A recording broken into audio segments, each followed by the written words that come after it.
At the hospital, Willow, having spoken to Lila's kids, informs Alexis and Liz that Scout took off after hearing the news about Drew from a friend. Charlotte arrives fresh from Lila's kids and runs into Lulu in the halls. Charlotte did something and needs her mom not to freak out about. Lulu and Charlotte approach Liz, Alexis, and Willow to let them know Scout is safe. Charlotte explains that Scout wanted to be with her family when she heard about her dad, so she drove her to the queues. At Alexis's place, Molly finally takes a call from Cody, who has been calling her non-stop, asking what is wrong. Molly soon arrives at the Quartermain stables, finds Scout with Cody, and hugs her niece. Scout explains she had Charlotte bring her here because she heard her dad was hurt. Molly explains he's in the hospital and they are taking care of him. Molly makes a call to her mom, who says she'll be right there. Alexis passes the information on to Willow, and they head out from the hospital together. Back at the hospital, Charlotte tells her mom she's not sorry for what she did, because she knows what it feels like to be away from your family and afraid.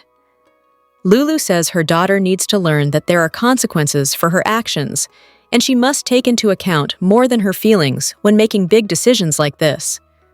Lulu knows they've been separated a lot by circumstances, and they are still trying to figure out how to be mother and daughter. Lulu isn't trying to smother her, but she's a teen and needs boundaries. She has a whole family to lean on and no longer has to make big decisions on her own. In the stables, Scout tells her Aunt Molly she came here knowing Danny likes the horses, and she can't go to the main house. She doesn't understand why Danny doesn't want to see her anymore. Molly tries to explain that her dad had restraining orders put out on people like Danny, so they can't see her. Scout doesn't understand why her dad would do that. Molly says her dad just wants what is best for her, but Scout blurts out, "That's not true, not anymore. If he did, he'd let me see Grandma, Aunt Chrissy, Grandma Monica, and you." Alexis and Willow arrive, and Scout hugs her grandma. Scout asks if she can see her dad, but Alexis explains not yet, and she's going to be staying with Willow for the time being. The girl wants to stay with her grandma, but Alexis explains that she can't, but they'll video chat every day. Later, when it's just Cody and Molly, she thanks him for calling her. She says he was really great with Scout, and he saved the day. Cody asks if he calls her in the future. Will she pick up now? Back at Alexis's, Ava arrives with Rick's phone and shows Christina how many missed calls and texts he has. They have to figure out how to deal with this. Christina suggests they let her mom draft legal notes to send out to his clients and staff, stating that he's taking time off, which leaves his personal life to them. After drugging Rick again and using his fingerprint to unlock his phone, Christina gets access and changes all his passwords to 666. They begin coming up with a story, claiming Rick has gone on a digital detox at an exclusive retreat. Alexis soon returns and fills Christina in on Scout. She also says Molly is trying to get in touch with Rick, so Ava and Christina explain the scenario they devised. Christina reads a draft of the email Rick has written to Molly for her mom to edit. In Anna's office, she, Chase, and Dante go over the suspects who could have shot Drew. Nina, Michael, Willow, and Alexis are Anna's main suspects. They run down timelines of Drew's whereabouts up until his shooting and factor in the rainstorm to narrow it down to about a 40-minute window during which he was shot.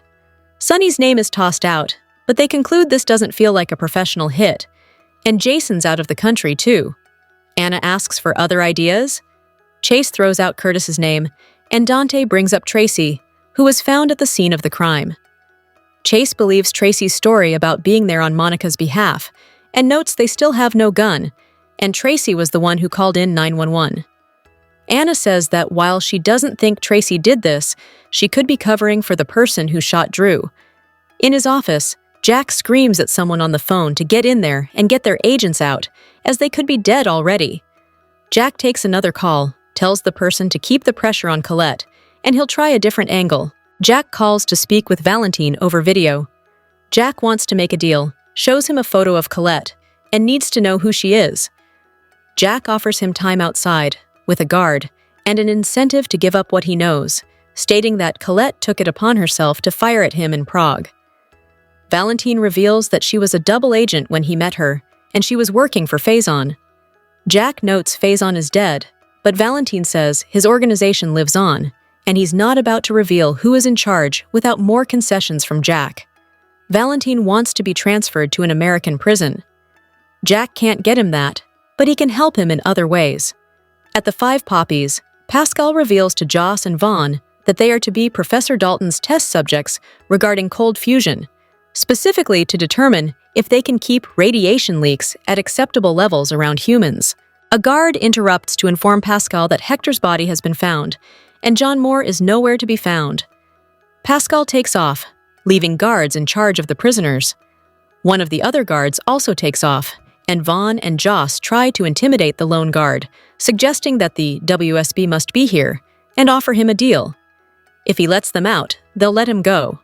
Unfortunately, the other guard returns and tells his coworker not to talk to the prisoners. He says Pascal has things under control. Elsewhere, Jason breaks into Britt's lab, and she's thrilled he came back. Unfortunately, Pascal has put an ankle monitor on her, which will explode should she leave the lab. Jason has diffused explosives before and promises to get Britt out of here. She vents that Pascal has gone off the deep end and is supposed to be answering to her. However, her finding Joss and this other guy tied up pushed Pascal too far. Jason is stunned to learn Joss is there and in trouble. Britt explains that Joss is here with a fake husband and says they are WSB. When did that happen? Jason asks where Joss is now, but Britt doesn't know. They may have been moved, but she tells him they were last in a room nearby and gives him the key card. Jason runs off, but not before promising to be right back. Soon, Pascal returns to the lab, tells Britt that the site is compromised and they are moving to a new location. However, she is not going with them. Jason busts into the room where the guards are holding Vaughn and Joss and fights with them. A guard drops a knife and Vaughn grabs it. At the hospital, Lulu tells Charlotte she'll drive her back to Lila's kids so she can tell Mrs. Larson what she did. She's also grounded for a month and has lost her car privileges. Charlotte feels it's worth it to help Scout. In the stable, Molly tells Cody it's best if he doesn't call her after everything that they've been through with Christina and Ava. She says if he lands in an emergency, he can call. But otherwise, this is goodbye. She walks out. At Alexis's place, the lawyer approves of Christina's letter to Molly. However, they have another issue than just Liz, as Willow is going to be hounding Rick to push up her visitation hearing. Ava has an idea how to kill two birds with one stone. At the PCPD, Anna tells Dante and Chase they need to bring Michael and Alexis in and find out where they were last night. Anna then gets a call from Liz, who says Drew is waking up. In his office, Jack tells Valentin he'll make sure he gets to see Charlotte in person. If he can do that, Valentin says he'll give Jack a name.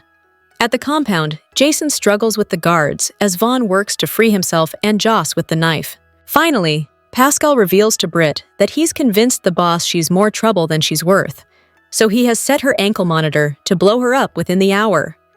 Hello everyone, welcome back to my channel, Messy Syrup. It's me, Abby, here. I hope everyone is having a wonderful day. Keep watching.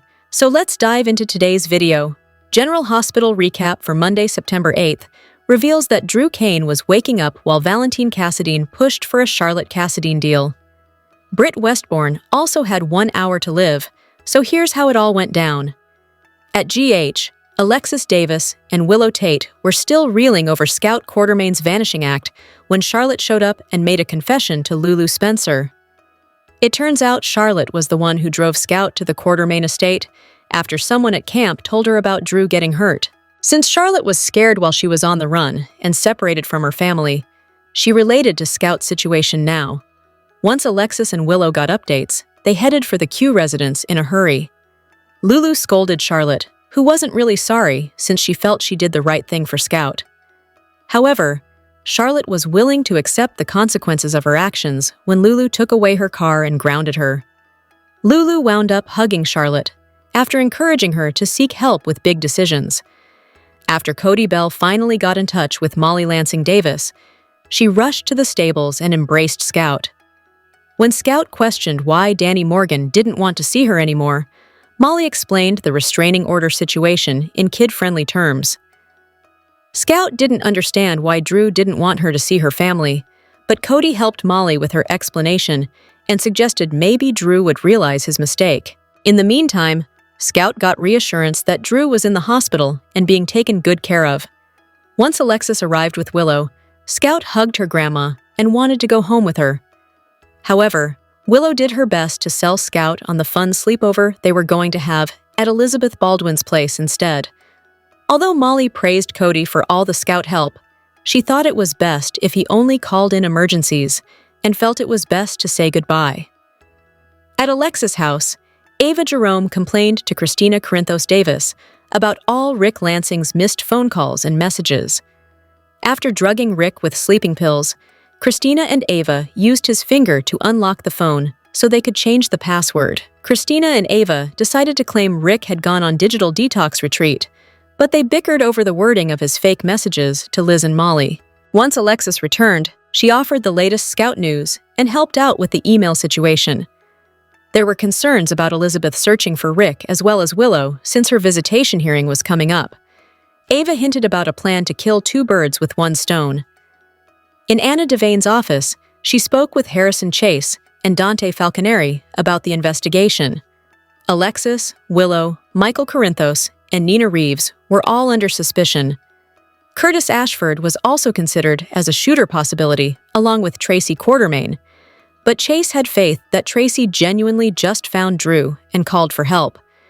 Nevertheless, Anna thought it was possible that Tracy could be covering for the person who was actually responsible. Liz eventually called Anna to let her know Drew was waking up.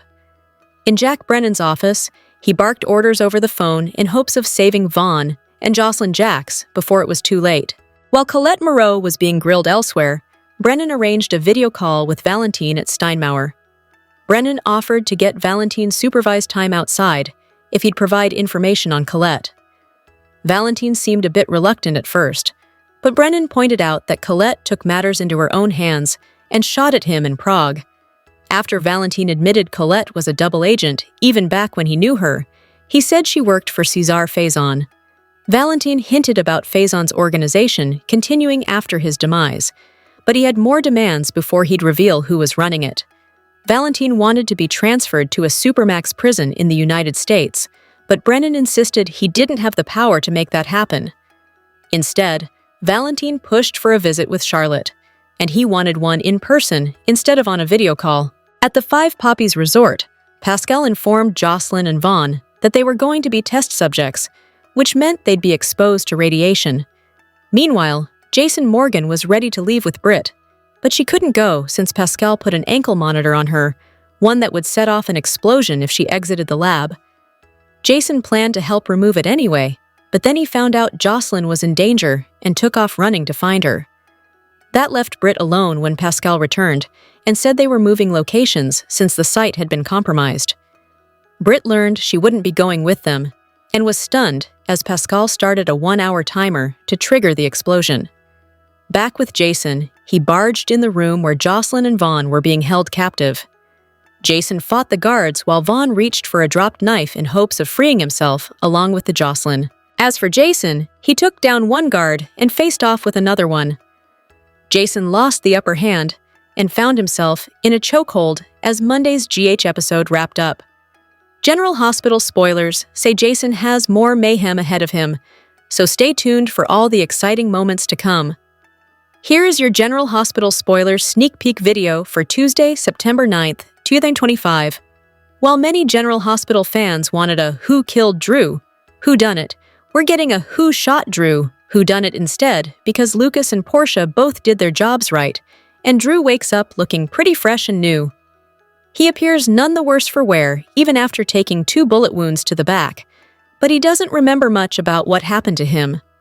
The question is, can he feel his legs and walk? Lucas made a big deal about the bullets being dangerously close to the spine, so there's always a possibility he didn't come out of this unscathed. Drew may be alive, but Anna still has a major crime to solve, as shooting an elected official is a big deal. Typically, the press doesn't stop talking about it for months and doesn't move on to anything else. Imagine if Drew were president. Or maybe not. But either way, Anna finally has Alexis right where she wants her. Anna can tell that Alexis is hiding something, but it may not be about Drew. Anna might want to check Alexis's basement. Michael and Curtis both worry about what could happen if Anna questions them. Michael knows he has to locate Jacinda because she is the perfect alibi. If only Curtis and Michael would look in Portia's office, because she is right there trying to extort money. Over in Croatia, Drew's brother remains oblivious to the fact that he's missed a lot in Port Charles the last few weeks. But at least he found Britt and got to rescue Jocelyn, which was a twist Jason wasn't expecting. Now, he has to deal with the explosive on Britt's ankle as the time ticks down. Pascal set it to go off in 1 hour, so Jason has to race against the clock to defuse it so he can bring Britt home and give Liesel Obrecht the shock of her life. General Hospital spoilers reveal that a surprise pregnancy is ahead since an OB/GYN's return points to baby drama. Let's consider who might have a bun in the oven and how it could affect storylines moving forward. In an Instagram story, Cristina Ferraro posted a pic that was taken outside the studio with a caption that said, "Guess who's back?" Now that we know Ferraro is filming as Dr. Navarro again, it's time to mull over which patient she'll be seeing. Since Dr. Navarro is an OB/GYN, it seems obvious that someone is having a baby and will need her services. It's just a matter of which woman on canvas will be the one who faces this pregnancy shocker. Portia Robinson recently slept with Isaiah Gannon, who previously talked about maybe passing down his cabin to his future kids one day. Is there a chance that Portia will be the one to give Isaiah his first child? This would obviously be a pretty late-in-life pregnancy for Portia, but it's not totally out of the question here. Carly Spencer had Donna Corinthos a bit later in life too, so Portia might be the next GH character to tackle a similar storyline. Of course, we should also consider Portia's daughter as a possible pregnancy contender, since Trina Robinson seems to be on the verge of reuniting with Kai Taylor. If Trina and Kai land back in bed together soon, that could open the door to some baby drama for her instead of Portia. As for Jocelyn Jacks, she already hit the sheets with Vaughn once and will do it again once this mission is over. Vaughn and Jocelyn will start sneaking around to score sizzling time together, so Joss is another character who could wind up pregnant. Harrison Chase is supposed to be sterile, but could Brooke Lynn Quartermain have his miracle baby? It's possible, but it'd be more likely and far soapier if Brooke Lynn got pregnant after cheating with Dante Falconeri. Who do you think will end up pregnant on the ABC soap? Which character would you like to see have a baby next? General Hospital spoilers say a pregnancy storyline seems to be in the works one way or another, so stay tuned for updates on who'll be stunned by some big baby news. When soap opera fans think of General Hospital legends, Tristan Rogers' Robert Scorpio often tops the list. For decades, the super spy engaged in espionage adventures as well as a long run as Port Charles' most steadfast and successful police commissioner. Robert also had a deep connection with his ex-wife, Anna Devane, making them a super couple. Off-screen, the actors shared a genuine bond that was evident in their on-screen chemistry. Hughes recently opened up about one particularly unforgettable day in the 1980s, one that involved sun, sweat, and a dreaded pair of shorts. General Hospital's Finola Hughes took to Instagram to share the story of her time on the 1985 Battle of the Daytime Stars TV show, writing, "July 1985, Battle of the Daytime Stars. We were playing for @Emma.Sams's charity Starlight Foundation. Anyone who knows me understands I am not sporty. Up to that point, I had lived in a ballet studio and never worn shorts." She attached 2 photos of her and Rogers, in which the pair are dressed in matching athletic outfits that captured a classic 1980s sporty look. She continued, "This day was my worst nightmare. 100 degrees, lots of cute tan actors leaping and jumping, and shorts. Tris at one point lifted me up exuberantly, and I hissed, 'I'm so pale, stop!' Anyway, he always made everything fun. I'm sure I participated somehow, with Tris leading the charge." She also recalled Christina Wagner doing backflips, making Hughes uncomfortable. She concluded with, "I ended up burned to a crisp and went to watch a movie afterwards. The bandana, OMG. It's another nice memory of a day spent with Tris. For Tris." General Hospital fans quickly filled the comments with heartfelt responses. Wagner wrote, "OMG, I've just loved all your posts about Tristan. Truly fantastic memories. Backflips? I was a goofy person. Always have been. Still am. Missing Tristan." Another longtime viewer, at Savvy Creations, shared, "I'm absolutely loving all of these posts about you and Tristan. I so loved you guys as a couple, and nothing made me happier than when you guys played off one another. Of course, you each had chemistry with others, but Robert and Anna truly were the best IMHO. Thank you for sharing your memories with us." Oxy. Others reflected on what these stories mean to General Hospital fans. At Lusecfree commented, "You need to write a book. These memories are so real, and the emotion, thank you for sharing, can see why the chemistry was so amazing between you two and why writers were scared to write for you. No one could write it better than you lived it."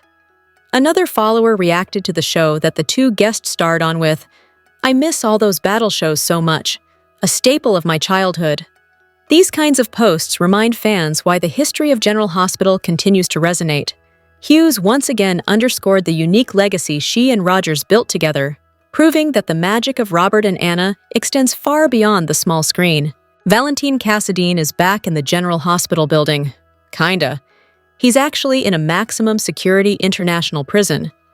But at least we got to see James Patrick Stewart bring the character to life for the first time since March on the September 8th episode.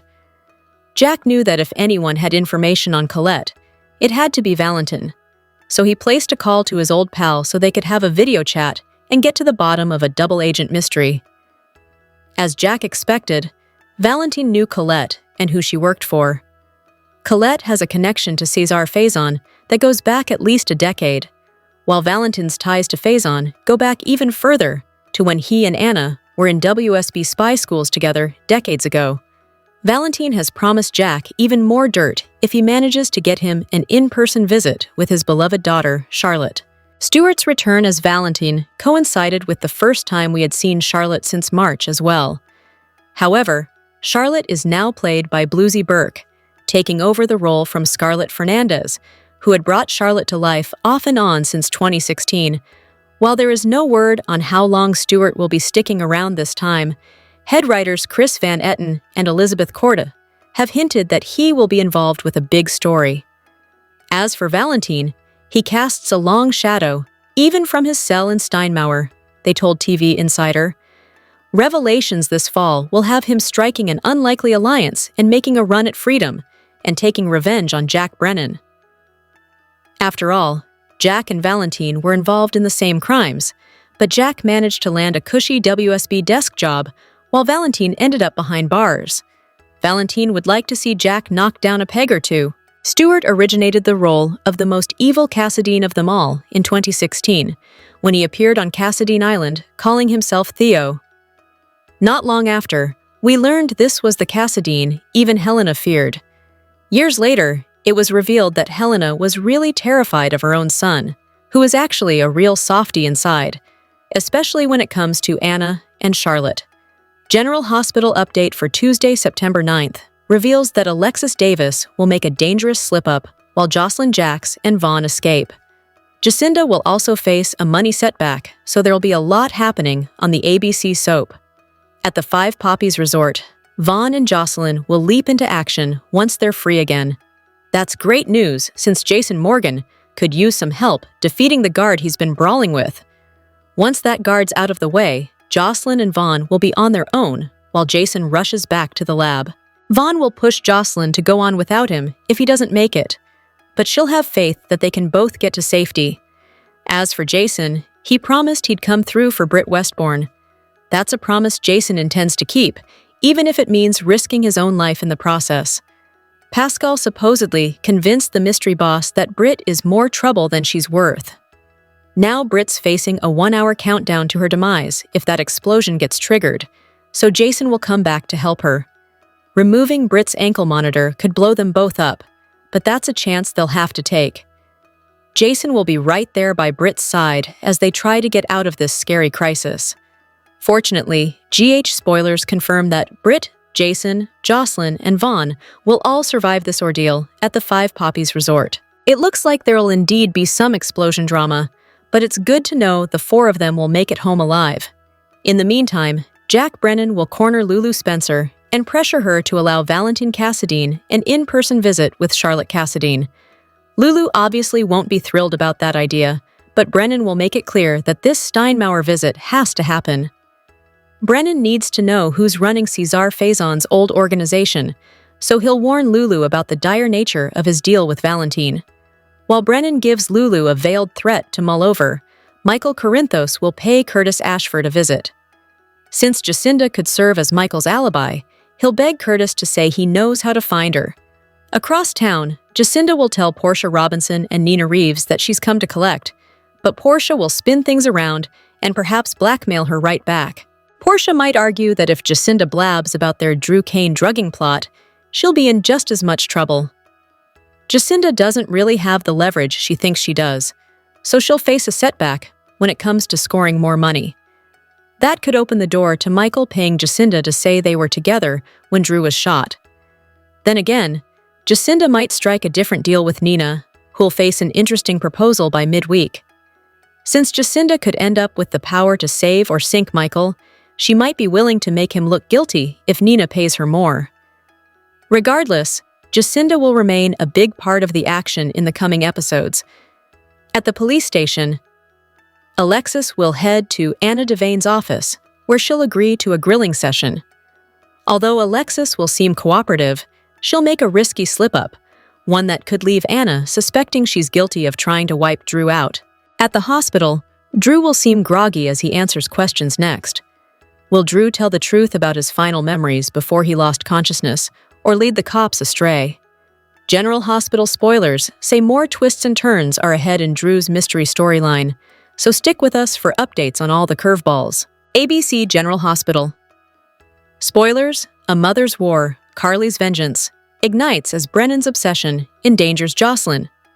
General Hospital spoilers reveal that John Jagger Cates' world, once defined by absolute control, is spiraling into a dangerous obsession. The target of this fixation is Valentin Cassadine and the powerful secret he guards. A secret rumored to be the key to the scattered, volatile remnants of Cesar Faison's terror network. Brennan's need to possess this knowledge has set Port Charles on a collision course with chaos, and the casualties are already mounting. Brennan's primary assets in this shadow war, Jocelyn Jax and her handler, Vaughn, have seen their mission devolve from reconnaissance into a desperate fight for survival. Tasked with probing Valentin's defenses, they find themselves hunted by fanatics loyal to Faison's twisted legacy. These aren't disciplined operatives, but zealots who attack with a ferocity that has pushed Vaughn to his limits and forced Jocelyn to harden into a survivor. Their shared danger has forged a bond of trust and loyalty that Brennan never anticipated, creating an unpredictable alliance in the field. However, the entire game shifts when Carly Spencer accidentally overhears a tense clandestine meeting between Brennan and Valentin at the Metro Court. Hidden from view, she listens as her daughter's name is mentioned in the context of operational containment and eliminating threats. The cold, bureaucratic language does little to mask the horrifying truth. Jocelyn has become an expendable pawn in their high-stakes conflict. For Carly, this is more than just another Port Charles threat. It is a profound and personal betrayal. The complex, unspoken connection she shared with Brennan is instantly obliterated, replaced by a mother's unyielding rage. Realizing that official channels like the PCPD are too slow and potentially compromised, Carly reverts to instinct. She bypasses Dante and Anna, instead activating her own deep-rooted network of underworld contacts to protect her daughter. The war has two fronts. While Jocelyn and Vaughn fight off Faison's ghosts in the streets, Carly prepares to dismantle Brennan's entire world from the shadows. His critical error was not in pursuing Valentin, but in underestimating the ferocity of a mother protecting her child. Brennan believes he is hunting for the key to controlling a dead man's empire, but he has unknowingly created his most dangerous adversary. Fueled by betrayal and a singular protective focus, Carly is preparing to unleash a storm that Brennan will not see coming. He started a war for a secret, but Carly Spencer is determined to finish it for her daughter. General Hospital spoilers. Anna's investigation into Drew's shooting exposes shocking suspects in Port Charles. Anna Devane has always trusted her instincts, and right now they're screaming at her louder than ever. What most of Port Charles wants to dismiss as a random act of violence feels to Anna like something far more sinister. Drew Cain's shooting wasn't about chaos, it was about silence. And the deeper Anna digs, the clearer it becomes that too many people had something to gain from Drew never waking up. This isn't just a manhunt. It's an unraveling web of motives and betrayals that stretch across the city, implicating allies and enemies alike. Michael Corinthos rises to the top of the list. On the surface, Michael has been the model of composure, holding his family together, supporting Willow, and stepping up where needed. But Anna knows appearances in Port Charles rarely tell the full story. Drew's influence over ELQ and his independent streak had always clashed with Michael's hunger for control.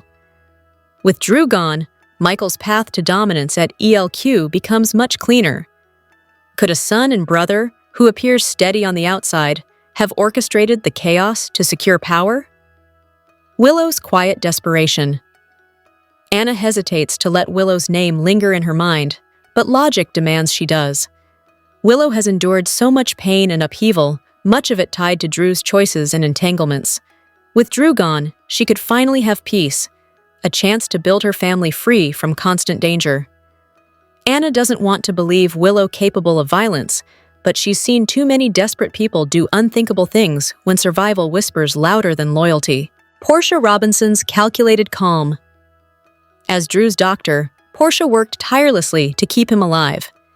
But Anna can't shake the flicker of calculation she caught in her eyes. Drew's presence has disrupted Portia's life repeatedly, threatening her marriage to Curtis, challenging her credibility, and reopening wounds she wanted buried. Could Drew's absence give her the stability she's been fighting for? To Anna, the possibility is chilling. Nina Reeves, the strongest motive of all. If anyone stood to lose the most from Drew's recovery, it was Nina. Drew has been a constant threat to her fragile empire of lies. Should he wake and expose her, her world could collapse completely. For Nina, Drew's silence may be the only shield protecting her from total ruin. Of all the suspects, Nina's motives shine the brightest and the darkest. The bigger picture emerges. The more Anna stares at the list of names, the more disturbed she becomes. This isn't about one trigger being pulled in anger. This is about an environment where Drew's absence benefits too many people. That changes everything. For Anna Devane, the question is no longer who fired the gun. The real question is, who gains the most if Drew Cain never opens his eyes again? General Hospital spoilers reveal that the words, "Who shot Drew?" are on everyone's lips in Port Charles. Congressman Crooked got it twice in the back, in his own home, and the suspect list is long due to his propensity to make enemies. But after watching the September 4th episode of the ABC soap, we have a sneaking suspicion about who the real culprit is. Keep reading to see if you agree. You have to admit, the show went to an awful lot of trouble to feature Nina Reeves making excuses and alibis for herself. First off, Nina knew that Drew had been shot, even though the news had not been broadcast yet. This came out when she talked to her daughter and mutual Drew Cain sheet partner, Willow Tate. Nina marched right up to a crumpled Willow and started blabbing about Drew, to which Willow asked how she knew he'd been shot since the news hadn't broken yet. Nina murmured something about hearing some nurses talking about it. Then, Nina decided to lie and say that she and Willow were together earlier when Drew was shot, even though they were not. Willow shot her mom a look and later ripped into her for lying. Willow said she didn't appreciate being made Nina's alibi, but Nina retorted that that was not why she lied. Nina claimed to have lied to protect Willow and to give her an alibi. Talk about gaslighting. Nina also jawed at Portia Robinson about how Drew needed to be stopped. Both ladies hate Drew, but Portia has an alibi. She was cheating on her husband with another doctor. Later, fans saw Nina and Portia play a tense cat-and-mouse game about who was where when Drew was shot. And let's not forget Nina's violent past. Back in the day, Nina kidnapped pregnant Ava Jerome and stole her baby. That is epic. All in all, it looks like the show wants us to suspect Nina is the shooter. Tell us what you think about this theory, GH fans. Be sure to catch up on everything happening with General Hospital right now. Come back here often for the hottest GH updates, news, and spoilers. Get comfortable and gain access to the best soap intel on the web. As Alexis Davis, Nancy Lee Grahn has been playing Sam McCall's mom on GH for nearly 2 decades. The actress broke her silence on Kelly Monaco's firing.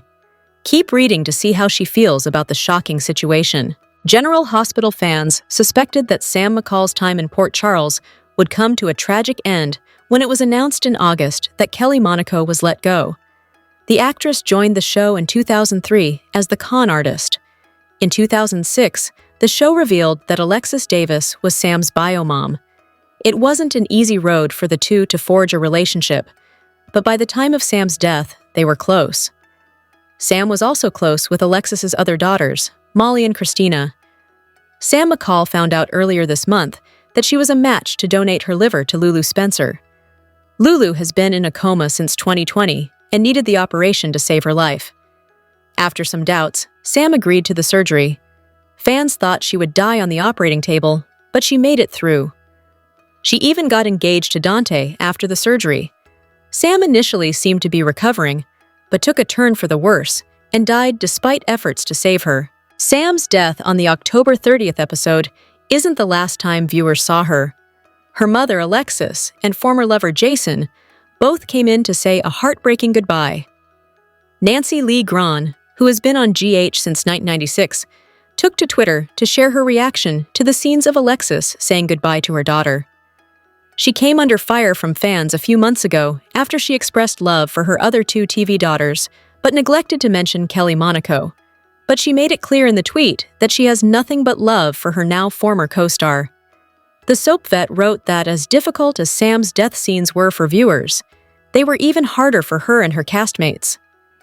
Playing Kelly Monaco's mom has been effortless and the love is real, she added. Many GH fans are very unhappy with the decision to fire Kelly Monaco. However, they also agree that the acting from everyone has been top tier. They were especially moved by Nancy Lee Grahn's final scenes, saying goodbye to her dead daughter. Check out some of the tweets about the emotional scenes. It is so sad, but I was hoping you would be with Sam the last scenes, and they were excellent. I am so sad to see Kelly Monaco leaving. What did you think about the goodbye scenes with Alexis and Sam? Share your thoughts in the comments. Once-gone characters are often found to be alive. When someone dies on General Hospital, it doesn't mean that they are dead forever. Characters sometimes get a second, or even a third or fourth life. Britt died. We all saw it. She was attacked when she saved Jocelyn from the hook killer. She died in her mother's arms. There was no question about it, but here we are with Britt walking around in the land of the living. The powers that be haven't given us an explanation for how and why yet, but it will surely be a doozy. Then there is her dear old dad, Faison. He has been re-alived more than once over the years. Now his daughter is being held by an unnamed someone who some believe is Faison back from the dead. If not her dad, maybe it's her brother Nathan, who is set to make a miraculous return to Port Charles. They cannot keep anyone in this family down. If that's not crazy enough, before Britt died, she, along with the rest of Port Charles, believed Jason was dead. So, they each thought the other was gone forever, and now they are both back. How often does that happen? If fans have their way, this very much alive couple will be back together ASAP. Jason's twin, Drew, was also once presumed dead. He wasn't. He was being held prisoner by the evil Cassidines, but eventually made his way home, only to have a complete personality shift. The once nice guy has become an evil villain who almost died recently. If we look back in GH history, there were so many others who turned up alive after dying. Jason's other brother, AJ, was once resurrected. Then there was the reunion of the century when Laura returned to Luke after he thought she was gone forever. Luke himself was also believed to be killed in an avalanche when he wasn't. The list can go on and on. There was Brenda, Robin, Robert, Nicholas, and many more. We can see them die, but no character is really dead on GH. Could Spencer be next? Meanwhile, time is running out for Britt.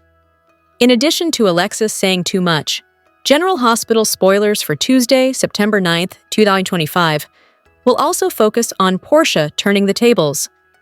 Do both of these teasers have to do with Drew Kane?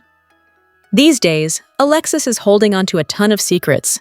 She's keeping Rick tied up and gagged up in her basement after Ava knocked him on the head. She knows about Christina cutting the brakes on Rick's car, and she's keeping a tight lid on her embezzling from the Cassadine estate, thanks to blackmailers Rick and Ava, and she just may be keeping a secret or two about what happened to Drew. The man was shot, and according to GH's weekly video preview, she's one of the PCPD's top suspects. So when the teasers suggest Alexis says too much, does she do this while the Port Charles police question her about the shooting? Or does this involve one of her many other secrets?